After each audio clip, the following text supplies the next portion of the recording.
जनता समाचार में आपका स्वागत है। मैं हूं तमन्ना। आइए देखते हैं आज की खबरें। जबलपुर के नानाजी देशमुख पशु चिकित्सालय में मंडला के बमनी से लाए गए घायल तेंदुए के इलाज में वेटरनरी डॉक्टरों ने नया प्रयोग कर उस तेंदुए को पूरी तरह स्वस्थ कर दिया, जिसे लेकर जबलपुर का बनमला मुकुंदपुर लेकर रवाना हो गया। दरअसल 2 से ढाई माह पहले मंडला के बमनी में एक नर तेंदुआ, जिसके पैर के ऊपरी हिस्से में काफी गहरा घाव था, जिसमें कीड़े भी लग चुके थे, उसे वन अमले ने इलाज के लिए जबलपुर के वेटरनरी अस्पताल पहुंचाया था। जिसके बाद यहां के विशेषज्ञों ने पहली बार इस तेंदुए के घाव जल्द ठीक करने लेजर थेरेपी की मदद ली, जिससे तेंदुए के घाव जल्दी भर गए। आपको बता दें कि यह पहला ऐसा मौका है कि किसी तेंदुए के इलाज में इस थेरेपी का उपयोग किया गया।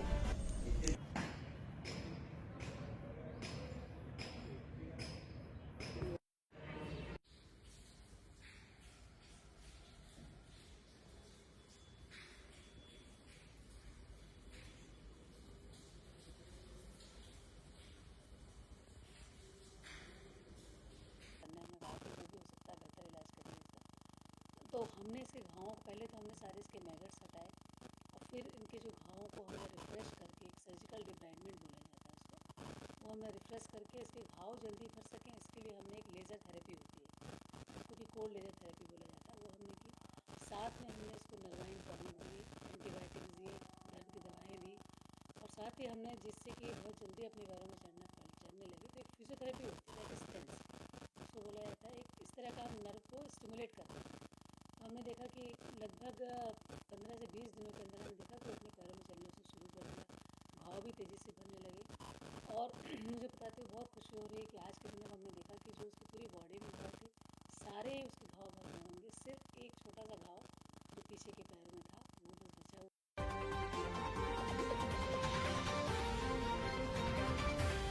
लोकसभा की सुरक्षा में बड़ी चूक, दर्शक दीर्घा से कूदे 2 लोग, गैस उत्सर्जित करने वाली सामग्री भी फेंकी। लोकसभा में बुधवार को शून्यकाल के दौरान उस वक्त अफरा तफरी मच गई जब दर्शक दीर्घा से 2 लोग अचानक सदन में कूद गए। उनके पास गैस स्प्रे टाइप का कुछ था, जिससे सदन में पीली गैस फैलने लगी। इन दोनों को ही कुछ सांसदों ने पकड़ा और फिर सुरक्षा बलों के हवाले कर दिया। एक शख्स तो बेंच पर जा चढ़ा और नारेबाजी करने लगा। इस घटना से हड़कंप मच गया और सांसद बाहर निकलने लगे। कार्रवाई को भी तुरंत ही स्थगित कर दिया गया। यही नहीं, संसद के बाहर भी 2 लोगों को हिरासत में लिया गया। परिसर के बाहर एक महिला और पुरुष ने तानाशाही बंद करने के नारे लगाते हुए प्रदर्शन किया। दोनों को पुलिस ने मौके से पकड़ा और उन्हें वहां से ले गई। दोनों पटाखे लेकर पहुंचे थे और उन्हें जलाते हुए नारेबाजी करने लगे।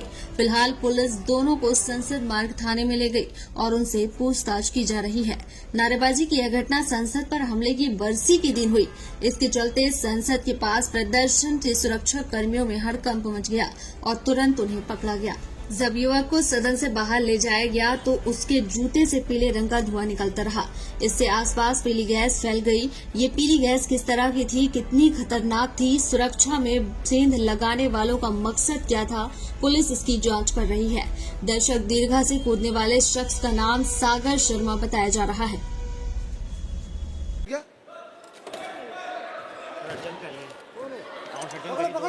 सभा की कार्यवाही 2 बजे तक स्थगित की जाती है। प्रदेश में आज मुख्यमंत्री डॉक्टर मोहन यादव एवं उप मुख्यमंत्री राजेंद्र शुक्ल एवं जगदीश देवड़ा ने शपथ ग्रहण की। उप मुख्यमंत्री राजेंद्र शुक्ल ने कहा कि जो भी कार्य प्रदेश के विकास के लिए होंगे वह किए जाएंगे और जो जनहित में योजनाएं चल रही है वह बंद नहीं की जाएंगी। लाडली बहना योजना भी यथावत रहेगी। उप मुख्यमंत्री राजेंद्र शुक्ल को बधाई देने के लिए मऊगंज से विधायक प्रदीप पटेल और मैहर विधायक पहुंचे। मदन सौरभ साहब मेरे बहनों ही हैं। अच्छा, सिरमौर जी, और आपने उन्हें सलाहकार बनाया था पश्चिम क्षेत्रीय विद्युत सलाहकार आहूजा जी एमडी, और आप बड़ौदा रतलाम जिले में पधारे थे ग्रिड। बहुत बहुत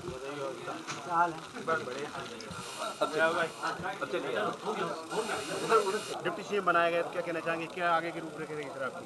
बहुत शुभकामनाएं। आगे मध्य प्रदेश में जो पोटेंशियल है, जो संभावनाएं हैं, हिंदुस्तान का सबसे बेहतर राज्य बनने की, उस संभावनाओं को पूरा करने के लिए दिन रात काम करेंगे। मेहनत की पराकाष्ठा और प्रयत्नों की परिसीमा होगी और मध्य प्रदेश को नंबर 1 का राज्य बनाएंगे। सर जो योजना अभी चल रही थी क्या उन पे विराम तो नहीं लग जाएगा सर? जो भी माननीय मुख्यमंत्री शिवराज सिंह जी के टाइम पे जो योजना चल रही थी उनको बंद तो नहीं कर दिया जाएगा सर? क्यों? पूर्व मुख्यमंत्री शिवराज सिंह चौहान जी भारतीय जनता पार्टी के बहुत ही वरिष्ठ और बहुत ही सफल मुख्यमंत्री रहे हैं, तो उनके द्वारा चालू योजनाओं बंद करने का कोई सवाल ही नहीं है। लाडली बहना कुछ बहना कह रही है ऐसा ना कि 1000 रुपये हमारा बंद हो जाए 1250 रुपये, तो ऐसा कुछ नहीं होगा, निराशा ना हो। बड़ी भूमिका आपकी रही है, तो इस बार नया चेहरा मुख्यमंत्री का है, वो 2 डिप्टी सीएम बना, क्या कहना चाहेंगे? बिल्कुल, पार्टी जो निर्णय करे वो सबको सिरोधार्य है और पार्टी हमेशा ऐसे सब लोगों को मौका देती है। जनता ने आपको फिर एक बार और विधानसभा में भेजा, तो जनता को किस तरह आभार व्यक्त करना चाहेंगे आप? बिल्कुल, बहुत बहुत आभार व्यक्त करते हैं कि पिछले 2 बार से लगातार भारतीय जनता पार्टी पर विश्वास व्यक्त कर रहे हैं, विधानसभा चुनाव में भी, लोकसभा चुनाव में भी, और 48% से ज़्यादा वोट दे करके, इतना प्रतिशत से ज़्यादा वोट दे करके अब तक का रिकॉर्डतम वोट हमारे मऊगंज में भारतीय जनता पार्टी को मिला, इसलिए उनका बहुत बहुत धन्यवाद, आभार करते हैं। पार्टी ने एक नए चेहरे के लिए मुख्यमंत्री बनाया, डॉक्टर मोहन यादव जी के लिए 2 डिप्टी सीएम बनाए हैं, तो क्या आपकी? बिल्कुल, हमारे मोहन यादव जी पार्टी के पुराने नेता हैं और पूर्व में भी सरकारी दायित्व में रह चुके हैं। हमारे दोनों उप मुख्यमंत्री जो हैं वो भी कैबिनेट के मंत्री में रह चुके हैं, तो सरकारी काम काज में सब दक्ष हैं। पार्टी ने अच्छा निर्णय लिया। भारतीय जनता पार्टी का जो नेतृत्व, शीर्षस्थ नेतृत्व है, वो सबके बारे में बराबर सोच के चलता है। उन्होंने एक ज़मीनी कार्यकर्ता जो एबीवीपी से जुड़े हुए थे उनको प्रदेश का मुख्यमंत्री बनाया, और विंध्य क्षेत्र से, जिसको हम लोग अपने लोकल भाषा में विकास पुरुष कहते थे, राजेंद्र शुक्ला जी को, उनको डिप्टी सीएम बनाया। हम उनके हमेशा आभारी रहेंगे। और जो आप मैहर की बात करते हैं, तो मैहर लोकल नेतृत्व के कारण पीछे हो गया था, सबका सहयोग रहेगा। वहाँ के प्रबुद्ध जन जो हैं, वहाँ के जो जेठ शेष का भाजपा के कार्यकर्ता हैं, सब लोगों को बैठ करके तय करेंगे और मैहर का सब लोग मिलकर के विकास करेंगे। देखिए, यहाँ आने का हमारा 2 पर्पज है। एक तो हमारे क्षेत्रीय है, मानव नेचर है। दूसरे, एक ऐसे व्यक्तित्व को मौका मिला है जिसको कि रीवा संभाग में विकास पुरुष के नाम से जाना जाता है, तो वो लोग सब मिल करके और अच्छा काम करेंगे, इसी की चर्चा करने आए थे।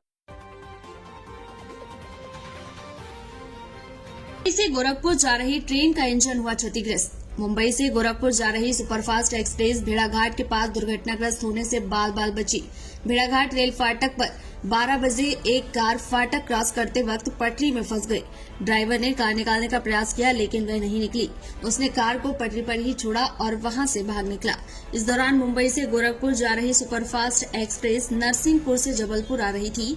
इंजन ड्राइवर ने पटरी पर कार देखकर कई बार हॉर्न मारा। गाड़ी की रफ्तार धीमी थी, लेकिन जब कार ट्रैक से नहीं हटी तो ट्रेन ने टक्कर मारी और निकल गई।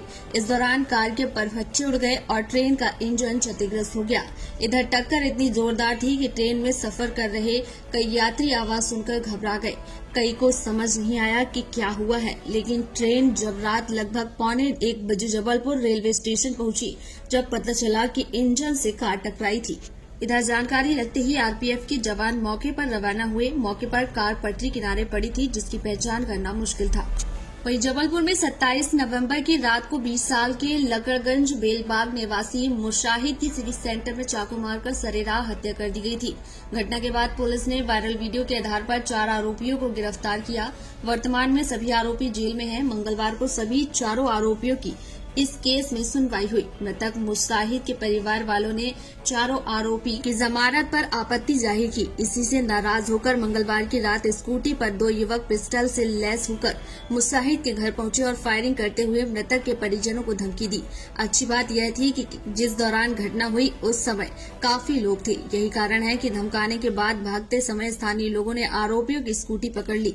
घटना के बाद मौके पर पहुंची बेलबाग थाना पुलिस ने स्कूटी को जब्त कर हवाई फायरिंग करने वाले लड़कों की तलाश शुरू कर दी। और उसके बाद वो लोगों ने बंदूक दिखा के भाग गए, गाड़ी छोड़ के। गाड़ी भी उनकी छीन लिया अपन लोगों ने। आज उनकी हमारे वो लगी थी, आज उनकी बेल लगी थी, उसकी खारिज करवा दी हम लोगों ने कोर्ट में। और यहाँ उसकी धमकी में लोग मारने आए। और हम लोग के पूरे परिवार को हम गवर्नमेंट की हेल्प चाहिए। घर पे आए हैं 2 लोग मारने के लिए। 2 लोग मार। ये फरियादिया सबाना खान निवासी लकड़गंज बेलबाग की थाना आकर रिपोर्ट लेकर आए कि आज रात्रि करीबन 9:30 बजे ये घर पे थी। दो अज्ञात व्यक्ति एक्सिस सफ़ेद रंग की गाड़ी थी उससे आए और इनका एक पुराना केस न्यायालय में चल रहा है जिस पर कुछ आरोपी जेल में हैं और आज उनकी जमानत लगी थी। उस जमानत का इन लोगों ने विरोध किया था। उसी बात को लेकर रंजिशन दो अज्ञात व्यक्ति आए और इनके घर के पास सामने आकर और उनको जान से मारने की धमकी दी, गाली गलौज किए और उनसे ये भी कह रहे थे कि अपना पुराना जो केस न्यायालय में लगा है उसको वापस ले लो। और ऐसा इनका कहना है कि एक पिस्टल भी वो लोग दिखा रहे थे और पिस्टल दिखाकर अपना केस वापस लेने का और जान से मारने की लगातार धमकी देने की बात की है। मामला पुलिस के संज्ञान में आते ही अपराध पंजीबद्ध किया जा रहा है और विवेचना के बाद आरोपियों की गिरफ्तारी की जाएगी। ये थी आज की खबर और खबर देखने के लिए हमारे चैनल को सब्सक्राइब करें, लाइक करें और बेल आइकन दबाना ना भूलें। आप देख रहे हैं जनता के लिए जनता की आवाज जनता समाचार। अन्य खबरों के लिए हमारा चैनल सब्सक्राइब करें।